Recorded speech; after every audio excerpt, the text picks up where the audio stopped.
The Galaxy S26 Ultra is already surrounded by plenty of hype, but one particular rumor is catching everyone's attention: its selfie camera upgrade. This time, the change might not be entirely positive. According to new leaks shared by Sebastian Pierre, the Galaxy S26 Ultra could come with a slightly larger punch-hole camera than the one on the S25 Ultra, and if the leaks are true, this would be the biggest punch hole ever seen on any Galaxy S Ultra device. At first, this doesn't sound exciting. After all, who really wants a bigger hole in their screen? But the reason behind it could be Samsung's new camera lens design. Reports suggest that while the selfie sensor will still be the same 12-megapixel one found in the S25 Ultra, the lens itself might be getting an upgrade, with a wider 85-degree field of view instead of the previous 80 degrees. Now, on paper, a 5-degree increase doesn't sound like much,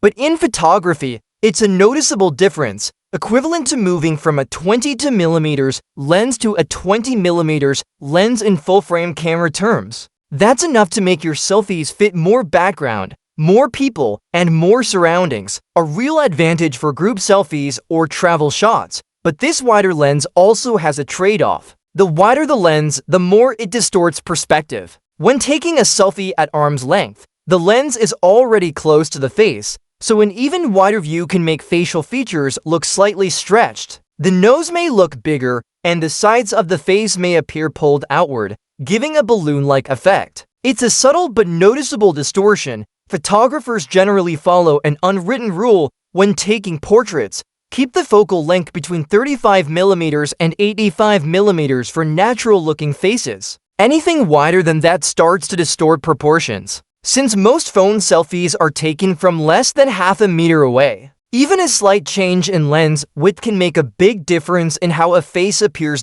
So, while Samsung's new lens could make it easier to fit more in the frame, users might need to adjust their positioning to avoid those awkward wide-angle distortions, especially near the edges of the frame. Still, for those who love taking group selfies, this could be a welcome change. However, there's also some disappointment. The leaks indicate that the sensor itself, still 12-megapixel, isn't being upgraded. The same sensor has served Samsung well for years, offering solid sharpness, color accuracy, and reliable performance across lighting conditions. But in 2025, many users expect a little more innovation: a higher resolution sensor. Like a 50-megapixel one that pixel bins down to 12-megapixel could have made the Galaxy S26 Ultra stand out. Not only would it sound more impressive on paper, but it would also help Samsung compete more directly with Apple and Google in the selfie department.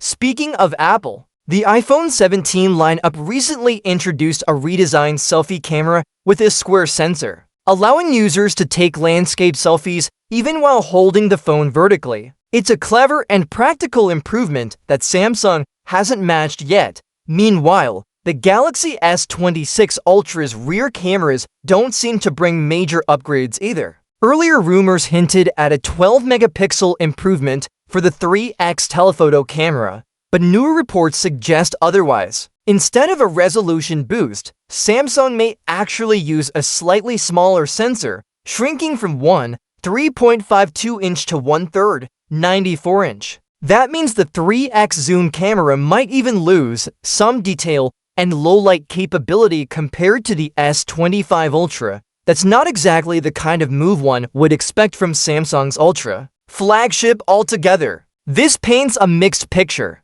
The Galaxy S26 Ultra may bring a wider selfie camera, which sounds like a fun, practical change for capturing larger scenes or groups. But without a new sensor or major hardware leap, the upgrade might feel more like a small tweak than a breakthrough. Samsung's approach this year seems cautious, refining what already works rather than reinventing it. The S26 Ultra's selfie camera will likely still deliver excellent color accuracy and dependable performance, but some might view the larger punch hole and possible distortion as a step backward rather than forward.